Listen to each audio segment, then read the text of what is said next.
जानकारी है कि वो पटना से बाहर हैं।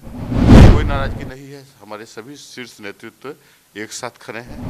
बेचारे तो सुशील मोदी हो चुके हैं।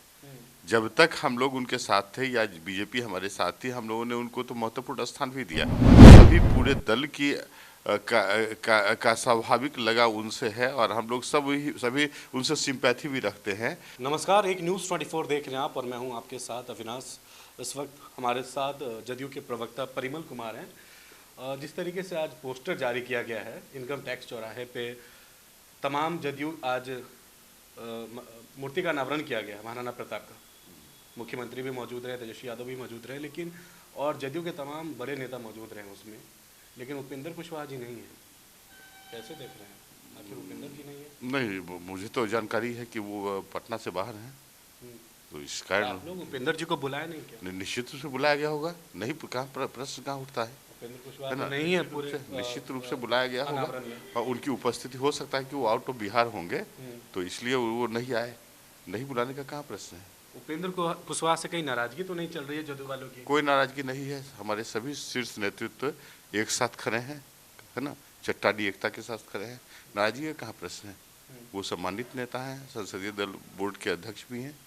लेकिन उपेंद्र कुशवाहा तो लगातार बयानबाजी कर रहे हैं पार्टी को लेकर। नो, पार्टी के को लेकर उन्होंने बयानबाजी नहीं की। उन्होंने कटाक्ष किया जो हाल फिलहाल में जैसे रामायण इत्यादि पर जो या फिर कुछ एमएलए विशेष ने कटाक्ष किया था, उसके प्रति उत्तर में उन्होंने कहा, उन्होंने पार्टी के विरुद्ध तो कोई बात नहीं कही है अभी तक, है ना। और बीजेपी की तरफ से सुशील मोदी कह रहे जो मानस निधन है रामचरित मानस को लेकर, जो मानस उस पर बेचारे मुख्यमंत्री अभी तक कार्रवाई नहीं कर पाए। देखिए, मैं आपको स्पष्ट कर दूं यहाँ पर एक महत्वपूर्ण बात कि बेचारे तो सुशील मोदी हो चुके हैं। जब तक हम लोग उनके साथ थे या बीजेपी हमारे साथ थी, हम लोगों ने उनको तो महत्वपूर्ण स्थान भी दिया और हम सभी पूरे दल की का स्वाभाविक लगाव उनसे है और हम लोग सभी उनसे सिंपैथी भी रखते हैं। वो कभी कभी अनर्गल प्रणाम इसलिए करते हैं कि भारतीय जनता पार्टी ने उन्हें राजनीति हाशिए पर लाके खड़ा कर दिया है, तो वो अनर्गल बयानबाजी के द्वारा मीडिया में बने रहना चाहते हैं, इसलिए वो अल्लू जल्लू बयान देते हैं। और इस तरह के बयान से कभी कभी आपने देखा भी होगा, हमारे मुख्यमंत्री ने भी कहा था इस संदर्भ में कि भाई इस तरह के बयानबाजी से यदि उनका टीआरपी यदि बढ़ता है और बीजेपी उनके लिए कुछ प्रबंधन कर पाती है तो हम सभी की शुभकामना उनके साथ है।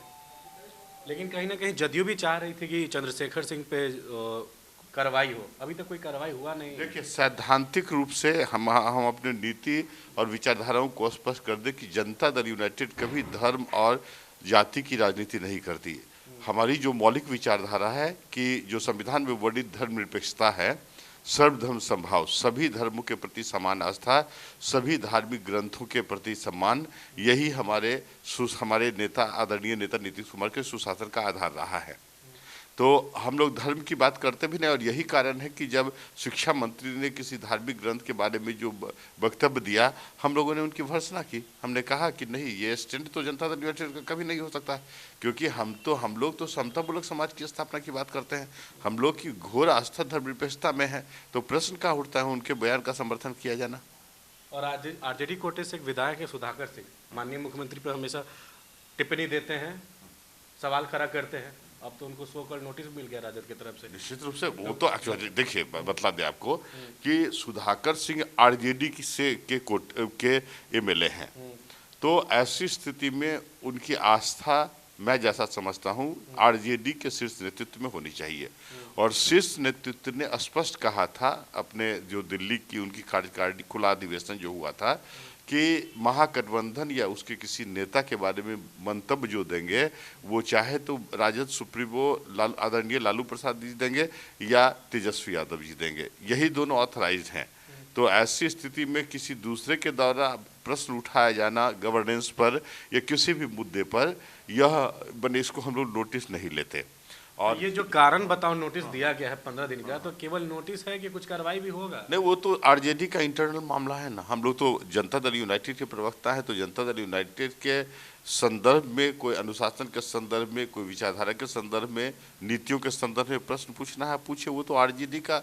लेकिन आप लोग परिमल जी महागठबंधन में है, जदयू राजद महागठबंधन में है ना, लेकिन यहाँ पे तो अब जदयू की तरफ से बयानबाजी हो रही है, उधर राजद वाले कह रहे हैं कि राजद वाले तेजस्वी यादव को मानते हैं, जदयू वाले बोल रहे हैं हम नीतीश जी को मानते हैं, तो फिर ये गठबंधन कैसे चल रही है? देखिए, आपको बता गठबंधन दें में कि जो प्रदेश के मुखिया जो हैं, मुख्यमंत्री, वो कौन है?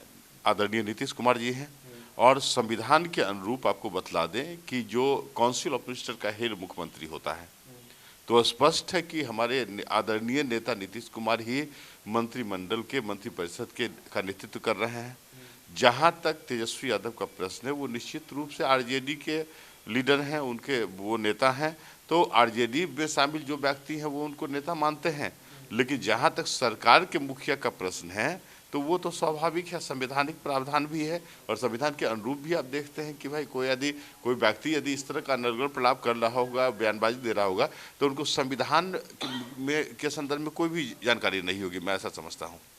लेकिन जिस तरीके से आप लोग महागठबंधन में हैं और एक तरह से खटास पैदा हो रहा है, महागठबंधन कहीं कमजोर तो नहीं हो रहा है परिमल जी? देखिए, महागठबंधन का उद्देश्य क्या है, यह समझने की आवश्यकता है। महागठबंधन का उद्देश्य सामाजिक न्याय को स्थापित करते हुए सभी के विकास सुनिश्चित करना और साथ ही साथ सभी को सम्मान और आदर देते हुए समतामूलक समाज की स्थापना करना। और हमारे आदरणीय नेता नीतीश कुमार 2005 से जब से सत्ता में आए हैं, बिहार में न्याय और विकास की महागठबंधन में सब कुछ ठीक चल रहा है, सब कुछ ठीक है, एवरीथिंग इज राइट, ओके। कुछ व्यक्तिगत बयान किसी व्यक्ति विशेष के हैं, तो वो तो उनका व्यक्तिगत बयान है, उससे महागठबंधन को क्या लेना देना है। महागठबंधन का गठन जिस एजेंडे के आधार पर हुआ, तो उस एजेंडे का क्रियान्वयन प्रभावी रूप से और तेजी से हो रहा है। ये तो बिहार के लिए सकारात्मक कदम भी है, उनके विकास के लिए, बिहार के लिए। अच्छा, उपेंद्र कुशवाहा ये बोलते हैं कि 2 साल से हमको पवेलियन में बैठा के रखा गया, आपके पार्टी के संसदीय बोर्ड के अध्यक्ष है वो, इस तरह का बयान उपेंद्र कुशवाहा ने दिया कि 2 साल से हम पवेलियन। हमारे नोटिस में ये नहीं है। और अब उपेंद्र कुशवाहा जी सम्मानित नेता हैं, हाँ, वो निश्चित रूप से सम्मानित नेता हैं, वो अभिभावक हैं, इस अग्रणी जो शीर्ष नेतृत्व उसमें शामिल है। पोस्टर में भी कहीं फोटो तक नहीं दिखा, बड़े बड़े जदयू के छोटे नेता नहीं, तो वो उपेंद्र कुशवाहा नहीं हो सकता है कि वो बिहार में नहीं होंगे, उपस्थिति उनकी नहीं रही होगी, इसलिए उनके फोटो को नहीं दिया गया। इसको कोई इशू बनाए जाने की आवश्यकता मैं नहीं समझता कि कोई है, राइट। निश्चित रूप से बस आदरणीय उपेंद्र कुशवाहा जी पार्टी के शीर्ष नेतृत्व में शामिल हैं, है ना। संपूर्ण जो पार्टी है उनका आदर करता है। देखिए, हमारे साथ परिमल कुमार थे जो जदयू के प्रवक्ता हैं, साफ तौर पे ये कहते दिख रहे हैं कि उपेंद्र कुशवाहा जो संसदीय बोर्ड के अध्यक्ष हैं वो अभी बिहार में नहीं, कारण शायद यही हो सकता है कि आज उनके पोस्टर में उनका तस्वीर नहीं छपा हो। और जिस तरीके से महागठबंधन में अब खटास पैदा हो रही है, उस पर साफ तौर पे इन्होंने कहा है कि महागठबंधन मजबूत है। अब बाकी क्या चल रहा है उसको लेकर अब तमाम मीडिया इस चीज़ को लेकर हमेशा आवाज़ उठा रही है, और लेकिन जो खटास महागठबंधन में अभी देखने को मिल रहा है वो कहीं ना कहीं कुछ जरूर राजनीतिक बदलाव की तरफ दर्शा रहा है। बाकी के तमाम अपडेट के लिए आप हमारे साथ बने रहें। सहयोगी जगह के साथ मैं अविनाश, एक न्यूज़ 24 पटना।